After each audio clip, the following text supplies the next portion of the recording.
During the Stanley Cup playoffs and the first place best in baseball, dusted back Manny Machado, Orioles, as well as the Wizards. But all hands on deck for the Purple Birds on Thursday night, on the clock with the 16th pick for now. Certainly with enough firepower to go up or back when they get up on the board. This guy has been grading out players for a number of years on various websites with mock drafts and the like. He is a visitor this time of the year here at WNST. He is scouting individually now for some teams in the NFL and doing some consulting as well as sharing Metallica ticket stubs from the 1990s. He is Matt Richner out in Seattle, Washington, NFL draft consultant, and you can follow his journey out on Twitter as well as, is that Mount Rainier, Matt Richner? Is that correct when I say that? Yeah, that's Mount Rainier there in the background. Yeah, it was a gander, it was a guess. I've been to Seattle. He is Matt Richner on Twitter, and he is welcomed in here now. This is your favorite time of the year, right? This is your thing where the grades really do get handed out on Thursday and Friday. People say, "Hey, who's Ozzie going to draft?" Well, we'll find out right around 9:30, 10 o'clock on Thursday night. You'll know exactly how Ozzie feels about whomever's left on the board at 16, or if he felt compelled to go up and try to get somebody at 10 or 12 because they were 2 or 3 or 4 on his board, right? Yeah, this is my favorite time of the year. This one and right around cut down day, they're right around the 1st of September, because I like to see who the undrafted guys, the guys that sometimes I have rated a little higher, those late round guys, which ones make the teams over the 5th and, 3rd or 4th rounders.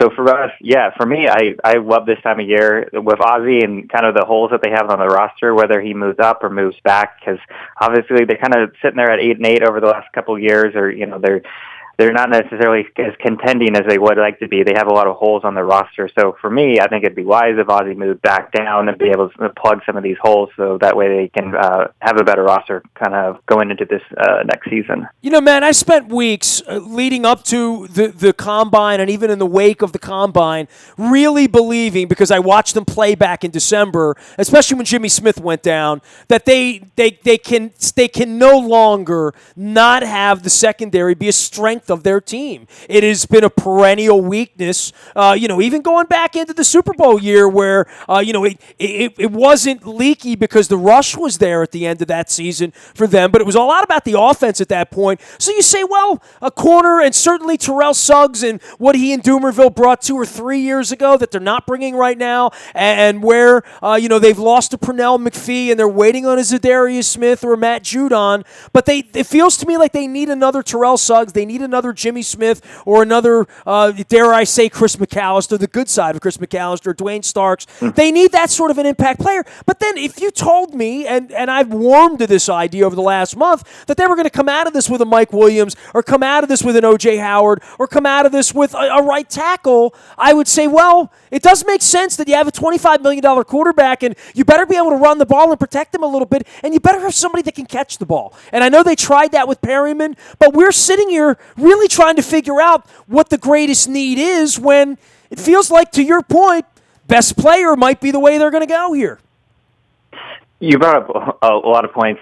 They're sitting there wanting to fill those obvious needs, specifically at the wide receiver position. I mean, Steve Smith gone, he accounted for 15% of the targets last year. So, you're going to have to fill that kind of role. Mike Wallace is getting a little older. So there's a number of different ways they could go. With a lot of the picks that you kind of mentioned with Mike Williams for the wide receiver from Clemson, what I don't really care for about him is that he accounted for 25% of all the offensive production from the wide receivers production at Clemson, which is far below what you would typically like to see out of a first round, even of first top 20 pick. You usually like to see that number up near 35 to 40%. Corey Davis out of Western Michigan is 46% he had 46% of market share of Western Michigan's productions. So for me, I don't particularly think Mike Williams is a first-round caliber pick. O.J. Howard, while he shined really big in big games, if you look at his production over the whole course of the season, it doesn't necessarily warrant a first-round caliber pick. Again, the guy put on a tremendous show at the Combine, and I understand he's highly athletic, but you can find athletic tight ends later on in the draft and develop them. For me, because the Ravens have so many holes on defense, and they're getting a little older, specifically at that pass rusher position with Suggs, trading down a little bit in the first round and picking up a couple extra picks in that third round range, I think there's going to be about 5 to 7 defensive backs drafted in the middle rounds that will end up being day one starters here in September. So I think the Ravens should be better off picking up a couple extra DBs in that mid round and then pick up a pass rusher there in the first round. Matt Richner joining us here, NFL draft consultant. And, I guess the depth part of this thing that we hear about with the cornerback and the rush edge is that those guys could be there in the 50s, 60s, 70s. The Ravens have a little extra draft artillery that they've used now in giving up on Timmy Jernigan, who was another guy that was sort of kind of productive in a sort of kind of way, but not in a dominating way and not in a way that they were going to give him any sort of market deal. And there's a trend going on for a lot of those guys now that after they've outlived their rookie contract, and in the case of the Ravens, whether it's Kelechi Osemele, whether it's Pernell McPhee, whether it was Art Jones and any Paul Kruger, any number of guys that went and took contracts in other places. Ozzie hasn't been wrong about those guys, but it is difficult to replenish when you're not finding guys that you want to have on a second contract and you're going out into the marketplace to buy someone else's Ndamukong Suh, right? Absolutely. When you have to go out into the free agency market and then be able to pick and plug those guys in, you're paying above market value because you can get below market value by investing in a guy in a mid to late round pick and then developing them. That's sort of the problem now with a lot of NFL teams is their lack of development.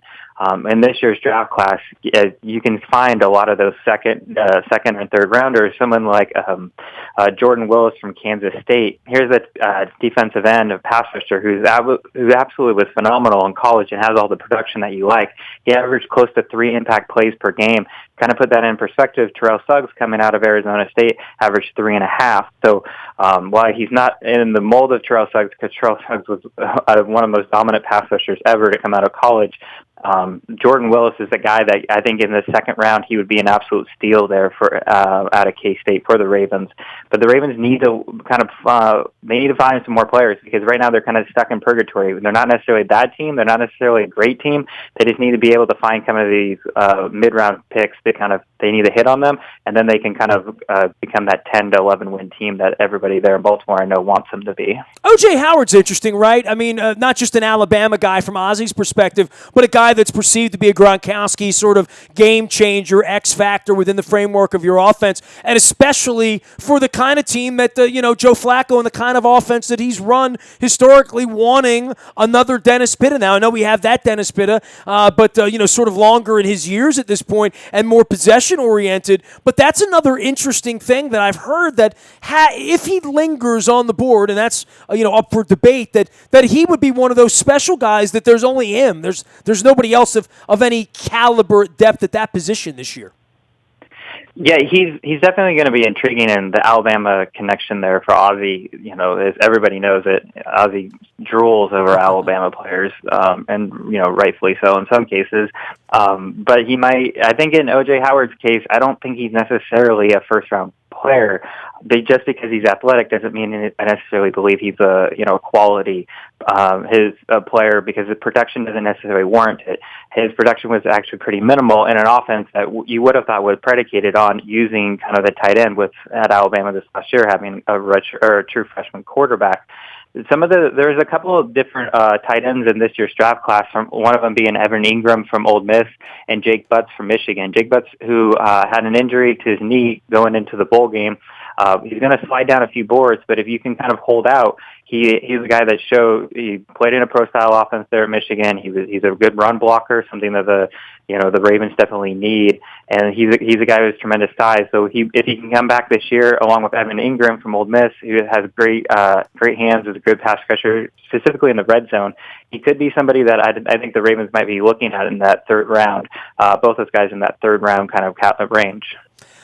Matt, the quarterbacks are going to really play a big factor in this, as they always do, especially when you have one, and we went a number of years without one before Joe Flacco. So, I feel the pain of the 49ers and the Jets and the Browns and anyone else, maybe even some teams like the Redskins or the Chargers that may be looking to replace who they have, that the Ravens sit at 16, and of all the things I'm befuddled about with all the millions of mock drafts out there, no one really knows how this quarterback thing's going to go, right? Like, it is the ultimate game of possum. Pretty obvious Trubisky's going to be the first guy. I think if that doesn't happen, that would be a shocker. But I don't know if that's at 2 or 12, to be honest with you. And I don't know if there are 3 quarterbacks off the board at 16 by the time the Ravens get there, or 1 or 4. I literally don't have a read on it.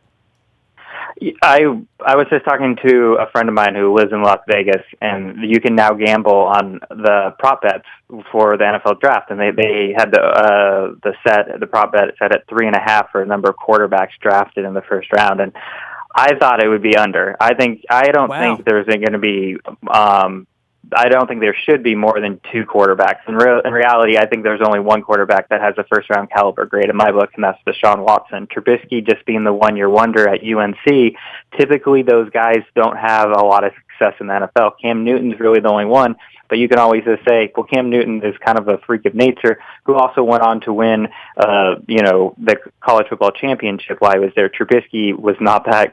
Their team wasn't quite as successful as Cam Newton was at Auburn.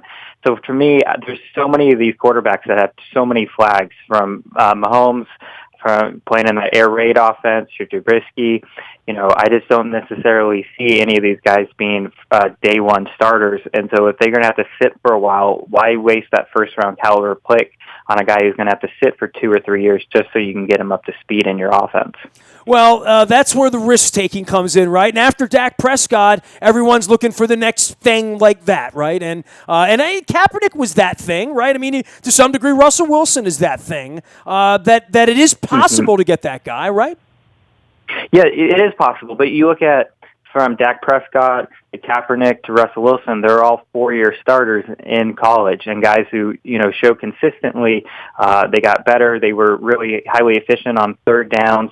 You look at someone like Patrick Mahomes, who's not necessarily as accurate on third down as he was on the first and second down. You look at someone, I like Nate Peterman from Pitt. I think he sort of may not necessarily have the high ceiling that a lot of people talk about, but his floor isn't necessarily. He was a guy that was on passes 20 yards down the field or longer. He completed close to 50%, which is the highest mark of all the quarterbacks in this year's draft class. So I wouldn't be surprised that maybe see a team like the Arizona Cardinals, or even possibly the Ravens, if he's kind of there in that later round, to pick, because the Ravens obviously value kind of the stronger arm quarterback.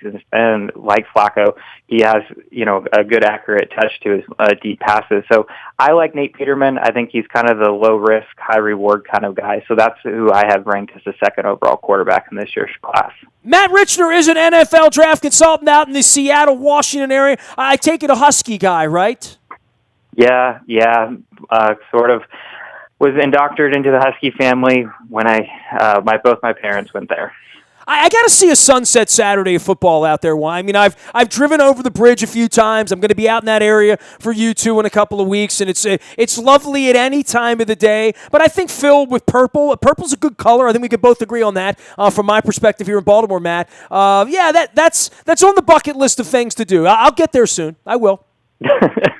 Yeah, just make it out. Make sure you come out in September. Beautiful weather. You can go out on a boat and then kind of boat gate before the big game. I'm on a boat. Yeah, I like that. Way to roll. Matt, great to have you on. Tell everybody what you do out there. I mean, I know you consult for various teams around the league, and you've done a lot of work out on the web as well, right?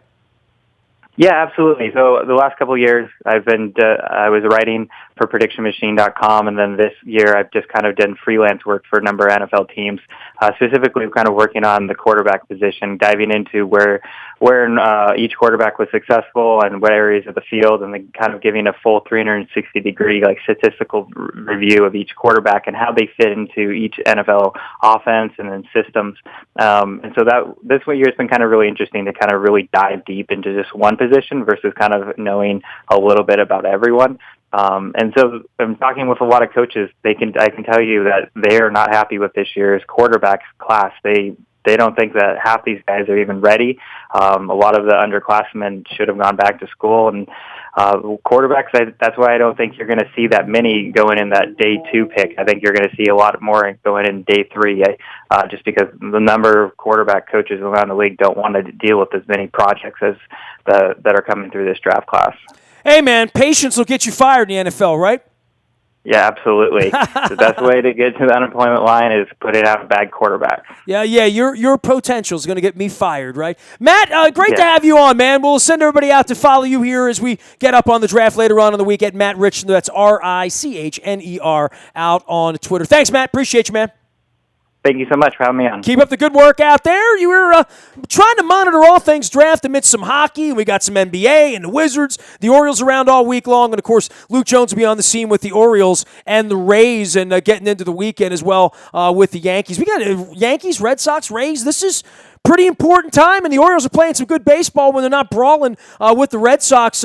Sort of an ugly set of incidents that I'm sure we'll be hearing more about in the coming days, getting up in the next week's series as well. We have our WNST road trips now available to Nashville and to Green Bay and to Minnesota and London. They're on sale at WNST.net. We're offering $100 off for anybody that's been on a WNST.net trip. Just throw me an email, nasty@WNST.net, and check out our link and our blog up. It's on our Twitter. It's on our Facebook. It's on LinkedIn. It's on Snapchat. It's on Instagram. It's everywhere it is. And you can always email me. We'd love to have you join us on any of these trips. I can't remember a year we've had better road trips than this year. So it is exciting for everyone, as is the draft this weekend, which we'll be previewing right on up until Thursday night. Dennis Kolatzis will be here on Thursday. And when the breaking news happens, any dealings with the Ravens, when they make their pick, you'll get a text to you first on the WNST text service, wherever you happen to be on Thursday night. And that's all brought to you by Coons Ford of Security Boulevard. I am Nestor. We are WNST.net, AM 1570, and WNST Towson, Baltimore, and we never stop talking Baltimore sports.